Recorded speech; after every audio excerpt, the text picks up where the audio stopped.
1, 2, 3. Testing.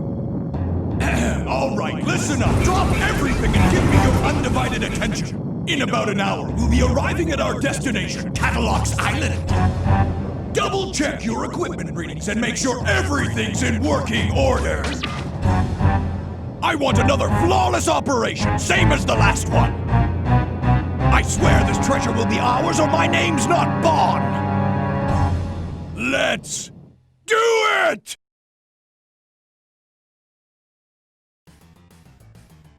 The year was 1997. The PlayStation had been hot on the market for a good few years at this point. The Nintendo 64 was making its impact, being the newest console on the market. And some dumb little boy was born in a podunk American town and might one day grow up to review video games on the internet. But that boy certainly didn't appreciate what made the gaming generation he was introduced to so special. It was a tumultuous time for video game developers. The advent of new consoles brought with them a new type of technology to take advantage of. One that allowed for fully realized 3D games to be played within the comfort of a person's home. The 2D game design that had been molded and perfected over the last decade wasn't going to cut it anymore. Gamers and critics became much more inclined to the fresh world of 3D, regardless of whatever shift in quality that brought. Series needed to adapt to this new format, lest they face scrutiny. But with 3D games being a burgeoning technology, developers had to figure out for themselves exactly how to make these games work with a new axis. Since everyone was trying to figure out this technology at the same time, there was no common practice to follow. Game design textbooks were being written in the moment, and every developer worth their salt wanted to be the first to perfect it. Capcom was no different. Mega Man first got his start on the NES with the game, Mega Man. Initial reception was surprisingly not all that hot for the first Mega Man. The game didn't sell all too great, and the development team had to really pressure the higher-ups at the company to give them the chance to develop a sequel. Well, that sequel was Mega Man 2. It was a great improvement over the last game and sold so well that Capcom had a franchise on their hands. Mega Man games would continually be made for the NES, spanning an entire hexalogy. But 1993 saw a radical shift for the Blue Bomber. The tail end of that year saw the release of Mega Man X. If every iteration of the Mega Man series on the NES was another step on a staircase, Mega Man X shot up to the next floor entirely. Despite X being a continuation of the overall Mega Man story, the classic style of games would still be developed going forward, and Mega Man X could explore its own canon. Entirely new takes on the established formula would be spun into their own series of games, and receive multiple entries that play with the new core. But it was in the mid-90s that Mega Man would transform into something seemingly unrecognizable from the established norm for the first time. Keiji Inafune, producer for the Mega Man series, pondered what direction Mega Man needed to take going into a new era. Inafune viewed Mega Man as something predominantly appreciated by children and teenagers. He wanted to attract people who weren't as good at tight action games and cultivate a new audience. He also wanted a greater focus on the story to capture the interest of adults too. It sounded like the vision he had was edging into the realm of an RPG, and there was someone at Capcom that could fill those shoes. This time, the man in the director's chair was one Yoshinori Kawano, specifically chosen for his work on the Breath of Fire series. Kawano was intrigued by the prospect of turning Mega Man into something with more freedom, so he assembled a team of Capcom All-Star developers to see this transitionary period through. Talents came from not only within the Mega Man series, but from the likes of Resident Evil and even the Disney Development Division. While very few of the team ever worked with 3D games before, they were all determined to bring this world to life. And the world is where the Legends team began their work. They crafted many different concepts for beautiful and imaginative worlds for Mega Man to explore, not thinking about how to fit a game within those environments. Realizing the limitations the PlayStation brought with it, they continually scaled back until the vast world became one island. But no matter how much they needed to cut back, the team still prioritized making the world they bestowed upon the players something they would be attached to. So while the scope was cut back, the setting itself wasn't going to be compromised. In a world covered by endless water, people are forced to eke out a living on the small patches of land above the sea. Diggers dive into ancient ruins in hopes of discovering technology that can make everyday life for the people on the surface a little easier. Being a digger is a difficult job though, as dangerous reaver bots populate the subterranean passageways, ready to attack any unsuspecting travelers. Our game begins with one of these diggers making his way into a treasure room. A giant crystal is atop a lone pedestal. Taking his claim, the boy steps down and activates the trap, barely escaping with his life. It's time to leave these ruins behind. He defeats all of the Reaver bots that come to attack him, including a large Garbot far above his size. After another narrow escape, he returns to his home ship, the Flutter, and reconvenes with its pilot. Meet MegaMan Volnut, main character for the game and professional digger. To help him in his work is his adoptive sister, Roll Casket, acting as MegaMan's spotter that relays information about his surrounding environment, as well as Roll's grandfather, Barrel Casket, and Data the monkey robot. The team wishes to dig around the world in order to find the legendary Mother Lode, a treasure supposedly so great that it can provide energy to an entire planet indefinitely. Not only would it make the diggers famous for pulling it off, but it might lead to finding clues about Roll's missing parents, who disappeared in pursuit of the Mother Lode themselves. Unfortunately, they have more immediate problems to deal with. They've been running the Flutter too much and the engine has finally gone kaput. Making an emergency landing on the nearest island, the team's next goal is to find parts to repair the ship. It's a bigger job than tightening a few bolts though, so they'll be here a while. Thankfully, the nearby town is quite friendly and warmly welcomes the crew to Kattelox Island. Although there is a rather lengthy immigration procedure they need to go through in order to get into the city. Apparently reports came in that pirates are coming to attack the island, and they need to make as much preparation as possible for safety reasons. Inconveniently enough though, the pirates come not too long after, and we finally get to meet the best characters in the game. Here we go! Feldinot, engage!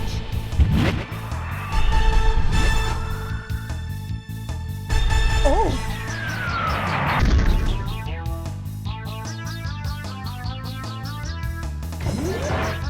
Hey, you! Thanks to you, everything's a mess now, isn't it?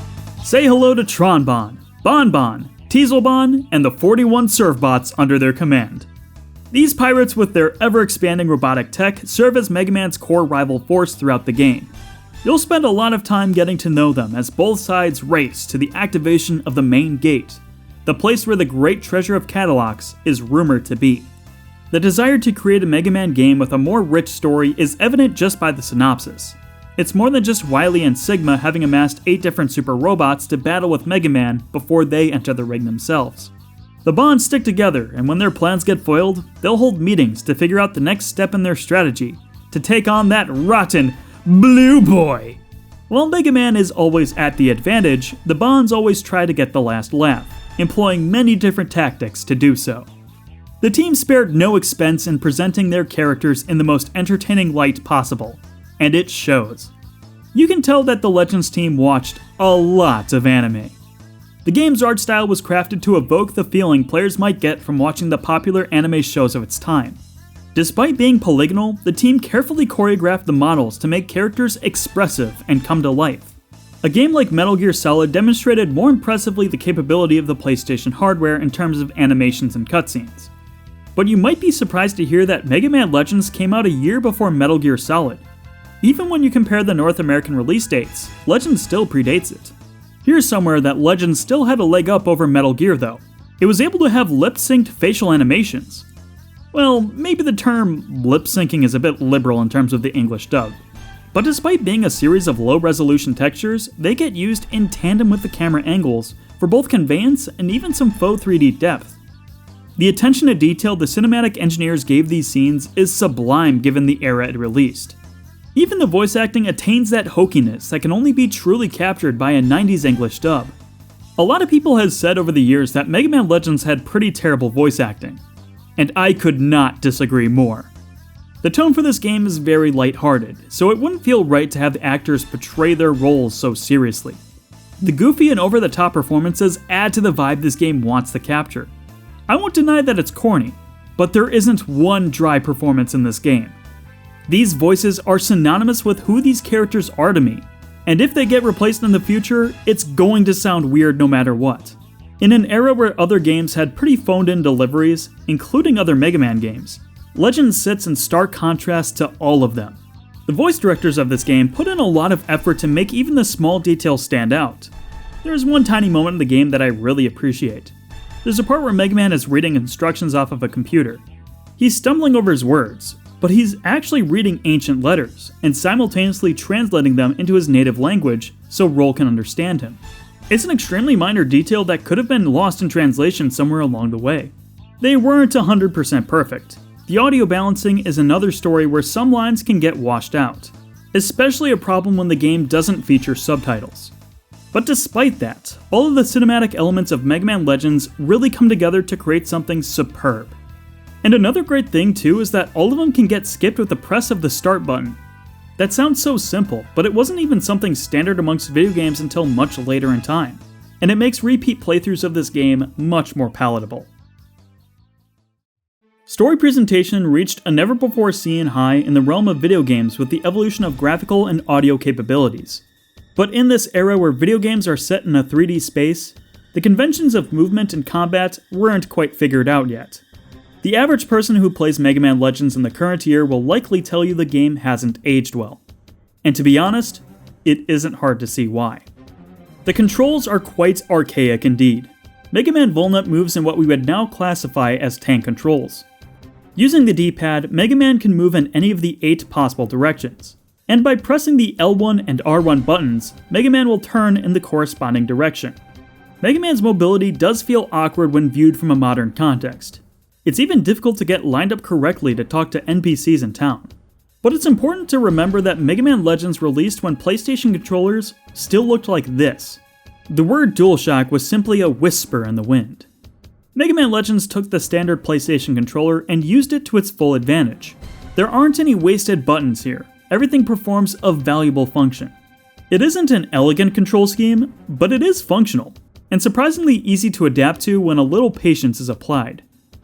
The combat design probably seemed a lot more impressive back when the game launched, but looking back, it is a bit hard to wrap your head around. The classic Mega Buster will shoot directly in front of MegaMan, but turning to face an enemy for a precise angle is not a simple feat. The development team did seem to be aware of some of these issues and made corrections to make it easier. You do get a primitive lock-on that will directly target faraway enemies at the cost of movement. It turned out to be something I used way more on this playthrough than I ever had before, to my benefit even, but there are times it can get in the way more than it can help. And the fact that players can't manually aim and evade is going to pose some issues.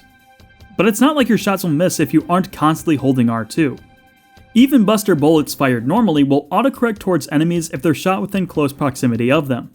So while the game does have an awkward control scheme, Capcom did as much as possible to make players still feel capable when in the midst of a dangerous encounter. But with knowledge of its inner workings, it's laughably easy to exploit. Enemies can be stun-locked into repetitive animations and go down with no effort. The toughest enemies in the game can be triumphed over simply by strafing around them in a circle and repeatedly hammering them with your best weapons. But the boss fights possess elements of immense creativity. The second boss fight in the game requires you to get a key for the next area. There are 3 tanks in your way, but you only need to destroy the one that has the key with them. And it's something they'll pass between the other drivers. It's a small element that took what might have been a run-of-the-mill encounter into something memorable. Playing the game, I really got the sense that Capcom really thought through a variety of different scenarios that would be interesting for Mega Man to survive in. Every boss fight is completely different from the last, constantly demanding that players rethink their approach for the game. Not all of them work as well though. The battle on Lake June is very punishing. It has attacks coming at your boat from the air and the water, and you can't look in both directions at the same time. It's a segment I will always get a game over on at least once every time I go back to replay this game. It definitely is a part of the game where it feels limited by the console it was made for. Other sections can cause trouble in different ways. There's a specific part in the game where upon finishing one of the dungeons, the player is then forced to fight with the most difficult encounter with the bonds in the game. There's no way to make it back to town without taking the flutter out of the dungeon, which is what triggers the boss fight. As an experienced player, I know to go back to town first and prepare before finishing the dungeon, but a first-time player won't know to do this. They can be trapped at a disadvantage for not knowing the game is about to ambush them. I've never heard of this section being so bad as to softlock someone out of completing the game, but it is a mean trick to pull on the player. But obviously, these things have improved over time. By the current era, the video game industry has pretty much perfected third-person shooter gameplay, so anyone who comes back to Legends now is probably going to have a difficult time adjusting. But there's some aspects that prove to hold up despite how many years have passed by since. Structure and design will never age as long as its ideas were fleshed out.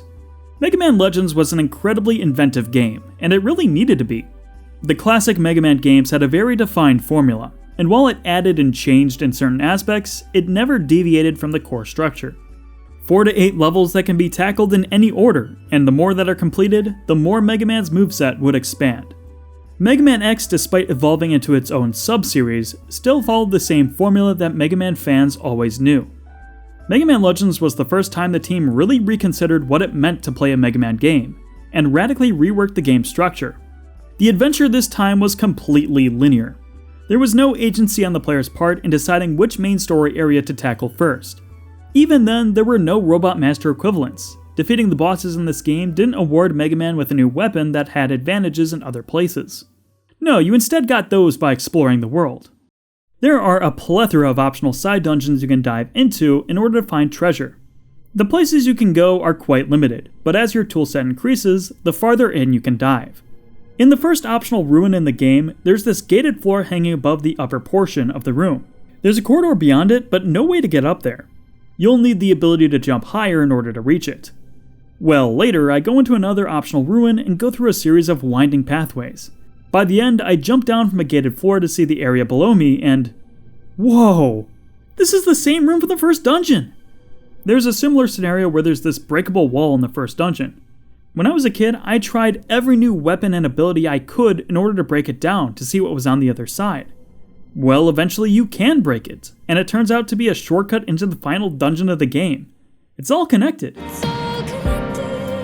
Of course, we can't forget about the main story dungeons too, and to be honest, they're kind of lame. On your first playthrough, it's possible you might be careful and try to avoid the Reaver bots while looking for treasure chests, but if you know what you're doing, you can clear out the whole area in 10 minutes or less. What's at least interesting is that the main goal isn't necessarily to reach the end, but to find 3 keys that will allow you to take the main treasure inside. But the layouts aren't really all that complicated, and there are barely any puzzles inside to get you to think more critically.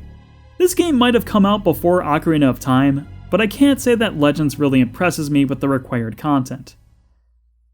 The town of Kattelox has plenty of side quests that you can complete for the residents.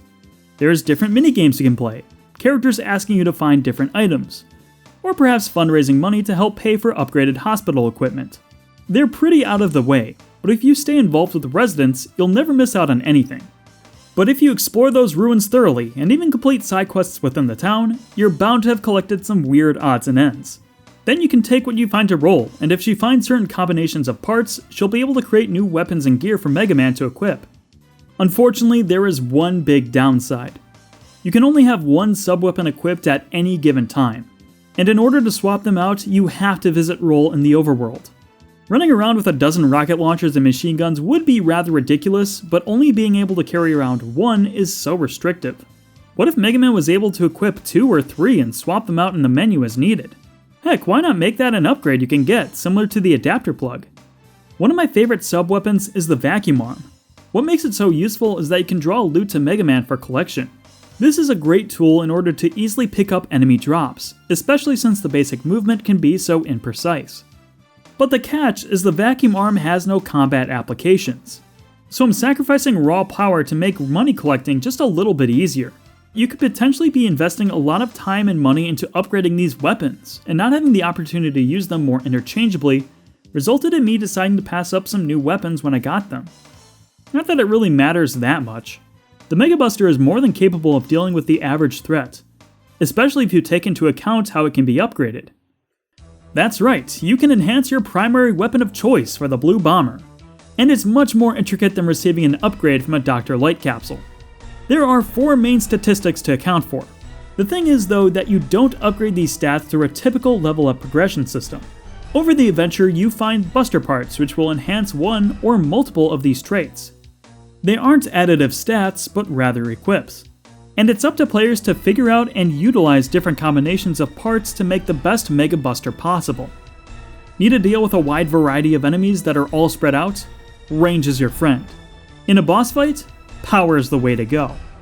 One of my favorite things about the system is that it allows for players to build their own playstyle. The Mega Buster feels strong enough when the game begins, but it only gets more powerful as the game goes on, and it gets stronger in the way that you want it to be. And the best part about the system is that it can't be completely optimized. There's no combination of Buster parts in the game that will maximize all 4 weapon attributes at the same time, at least not in normal gameplay. There is a part called the Buster Max which will raise the Mega Buster to the maximum level when equipped, but it's only available in Easy Mode, which you ironically have to be a MegaMan Legends master to unlock by either clearing the game's hard mode or finishing the game in under 3 hours. So at that point, you should be allowed to break the game. The Mega Buster isn't the only way that Mega Man will grow stronger in this game. Defeating Reaver bots in the dungeons will cause them to drop Zenny, which is the currency in Mega Man Legends. It's also the resource you use to grow stronger in this game. One of the most tangible uses of Zenny is to purchase permanent upgrades that will increase Mega Man's maximum health, as well as obtain better armor. You should also have some rations to restore life when going into a decisive encounter. Between both the Classic and X series, both had the same framework, but different approaches to restorative items. Perhaps it's unsurprising that Legends shook up the idea yet again. Rather than collecting 4 or so E-Tanks, you would purchase 1 energy canteen.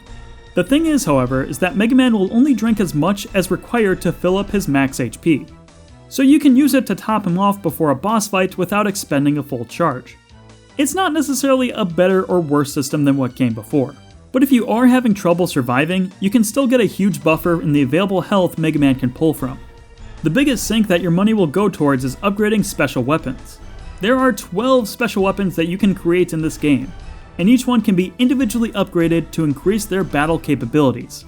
Unlike the Mega Buster, these upgrades are completely permanent, but you still get the opportunity to level them up in any way you want. The asking price on some of these upgrades is ridiculous though. The ultimate weapon in the game is that of the Shining Laser. In order to upgrade it to its maximum potential, you'll need 835,000 Zenny. So I decided to do my own personal research to determine the minimum time it would take to fundraise the total cost. After experimenting with the 2 most common Zenny farming spots in the game, I concluded that the more lucrative was the late game subsidy in downtown Kattelox.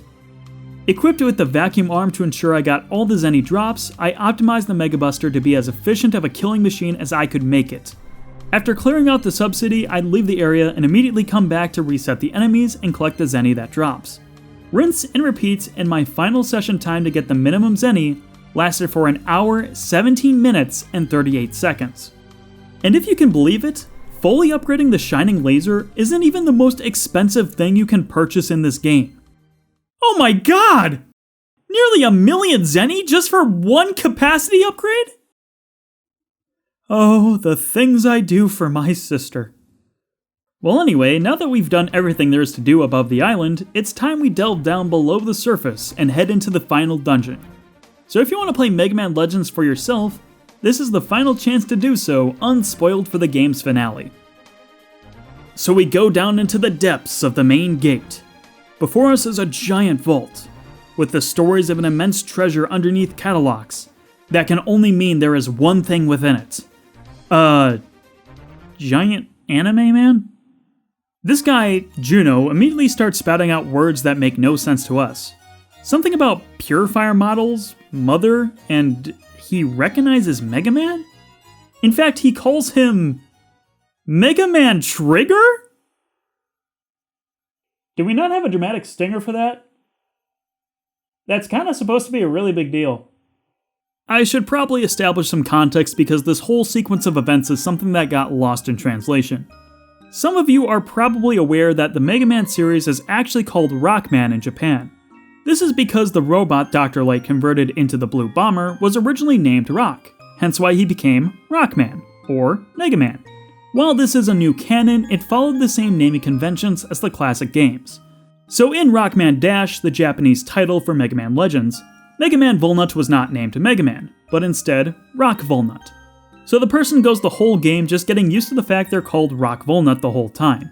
When they finally get into the main gate and start hearing about characters named Rockman Trigger or Rockman Juno, it makes hearing those names a much bigger deal due to their absence in the earlier parts of the game. So if you're playing an English version of the game, the moment just doesn't have the same impact since you're already used to hearing Mega Man the entire time. I think it's kind of a shame. I think it would have been a really neat detail if they kept Mega Man's name as Rock in the localized version until this moment. Anyway, that's enough from the lore master, let's get back to talking critically about Mega Man. The reveal that Mega Man Volnut is actually supposed to be known as someone called Mega Man Trigger comes a little out of nowhere. Aside from the little bit of foreshadowing that Mega Man Volnut can read ancient letters despite having never been taught to, there isn't anything that suggests there's a mystery about him in the actual game that hadn't been solved. I just assumed he was a normal 14-year-old. You don't need to read the instruction manual to figure out that Mega Man isn't biologically a part of the Casket lineage. But presenting that his past self as a soldier working for some kind of secret government is pretty out there if you didn't at least know he was found as an abandoned baby in some ruins. Which, to be fair, was at least mentioned in the instruction manual. Mega Man Juno then traps Mega Man Volnut in an electric cage and goes to check on his computer to make sure he's got the most current patch of Team Fortress 2 installed. Fortunately for Mega Man Volnut, his crazy enemy arch-rival and maybe future wife was trailing behind him and came to save the day. Mega Man Volnut then gives chase and challenges Mega Man Juno to single combat. It's the most difficult encounter Mega Man has faced up to this point. Failure means the destruction of the island. But unfortunately for Juno, we came equipped with the shining laser, baby! Juno's defeat was ultimately not enough to stop the reinitialization process he began. The fight stalled out for too long for Mega Man to reverse the command. He'd need some kind of Deus Ex Machina to save the people of the island now. Oh look! A Data Ex Machina! Our little robot monkey pal starts reciting off an entire grocery list of military speak, which is somehow enough to reverse the process and save Kattelox from certain destruction. Mega Man, now perplexed and lost after the entire day's events, then asks Data exactly what's going on, and who he really is. To which the monkey tells us to play the sequel. I mean, that it's not the right time for Mega Man to know, but once he's ready, Data will tell him everything. A bit unfulfilling, but at least we were able to prevent an apocalypse. For now, it's time to return home. With the flutter completely patched up, it's time for our heroes to depart on another journey. After saying one last farewell to the kind people of the island, they take their airship into the blue horizon, continuing their search for the Mother Lode.